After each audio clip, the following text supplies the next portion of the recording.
Je suis journaliste et auteur-réalisateur. J'ai une double vie professionnelle. Je suis journaliste à France Télévisions et parallèlement je réalise ou je participe à des documentaires depuis plusieurs années. Pourquoi j'ai fait ce documentaire sur la guerre d'Algérie, qui est un regard un peu particulier, un regard intime? Tout simplement parce que je l'ai vécu. Je l'ai vécu enfant, à un certain âge, parce que je viens d'avoir 60 ans, j'avais envie de donner ma part de vérité sur cette guerre, et surtout parce que j'en avais assez que cette guerre, qui a fait énormément de victimes de tous les côtés, soit instrumentalisée politiquement, que ce soit de ce côté-ci de la Méditerranée ou de l'autre côté. Vous avez vu les dernières déclarations du président de la République lorsqu'il a été voir des harkis et des pieds noirs. Quel que soit le respect que l'on peut avoir à l'égard de leur souffrance, je pense que c'est pas très bien d'instrumentaliser cette souffrance pour des questions électorales. Et c'est la même chose aussi de l'autre côté. À chaque élection, on ressort les mêmes rengaines. 50 ans après, peut-être qu'on peut regarder lucidement cette période sans l'instrumentaliser.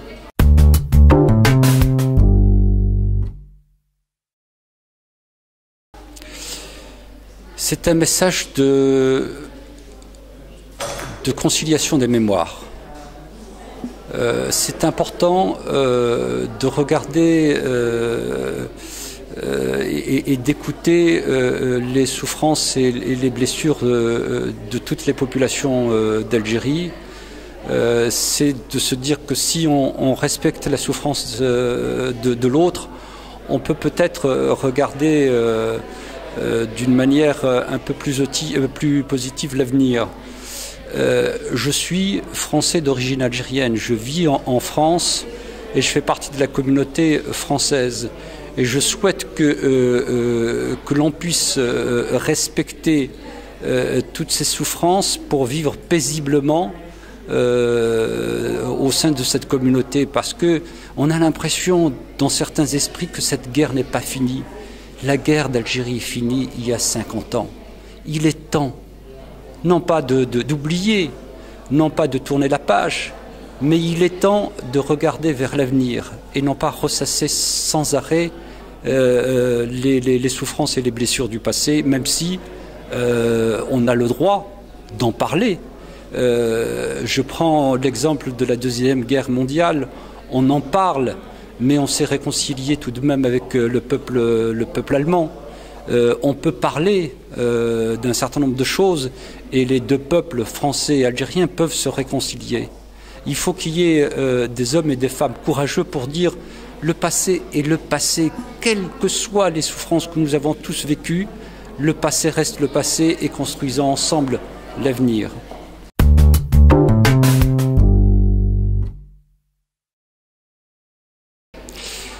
Écoutez, je ne l'ai pas mis dans le film, mais je vais vous raconter une chose qui est importante. Je ne l'ai pas mis dans le film parce que le film est court, 52 minutes, ça va très vite, donc il y a des choix à faire.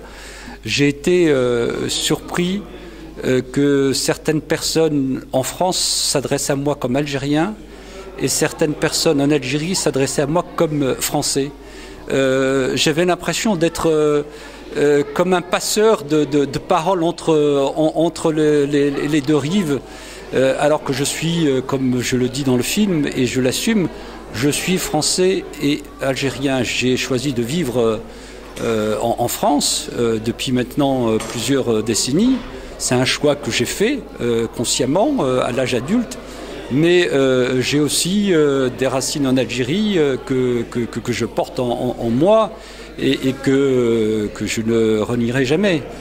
Mais ce regard des interviewés lorsqu'ils s'adressent à moi en me disant « vous » comme si j'étais l'autre, c'est-à-dire le français ou l'algérien d'un côté ou de l'autre, c'était quelque chose de significatif à mes yeux.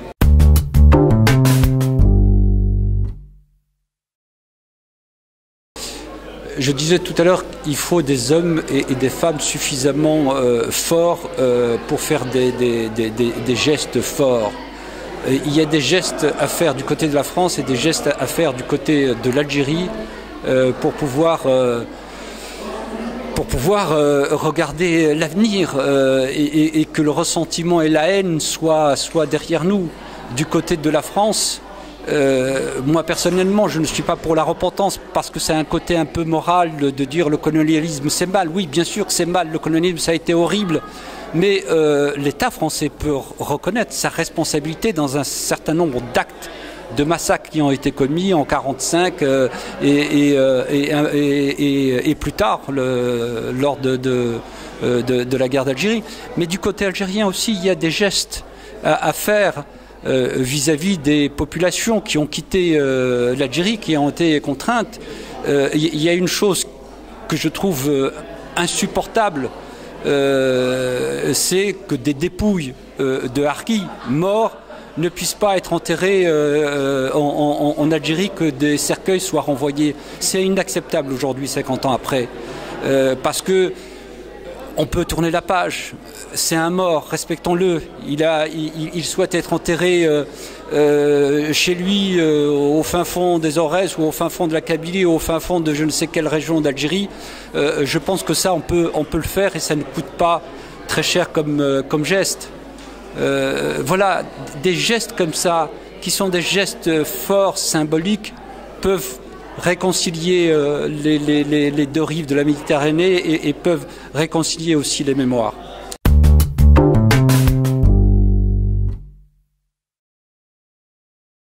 Et si vous aviez un message à adresser aux Françaises et aux Français, aux Algériennes et aux Algériens d'aujourd'hui, pour que ces deux peuples vivent paisiblement et en toute sérénité?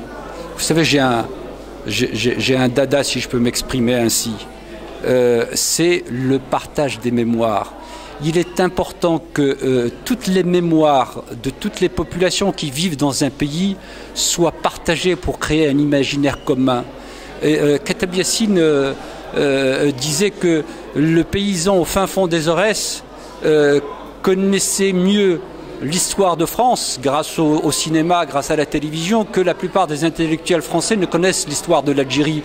Eh bien, il est temps que la télévision, la radio, tous les médias en France puissent s'accaparer les mémoires des populations vivant en France pour forger une mémoire collective de la communauté française. Je dis ça par rapport à la France, parce que nous vivons en France et moi je me sens entièrement français et aussi algérien, mais je me sens entièrement français et j'ai besoin de partager cette mémoire qui est la mienne avec le reste de la communauté, comme je partage aussi l'histoire de France que j'aime beaucoup, mais il faut que ces mémoires soient partagées, je me répète, pour forger une mémoire collective et un imaginaire commun.